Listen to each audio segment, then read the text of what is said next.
Si una vez estás andando por los Pirineos tan tranquilito y de golpe ves esta preciosa planta, no la toques o te ocurrirá esto.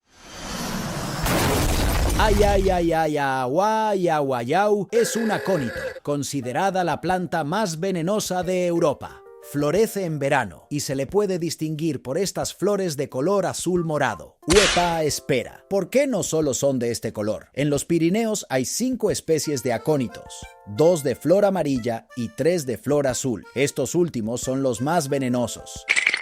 Tan solo 35 gramos contienen hasta 6 miligramos de aconitina, una cantidad suficiente de veneno para llevarte al cielo o tan solo con rozarla puede llegar a ser peligroso, así que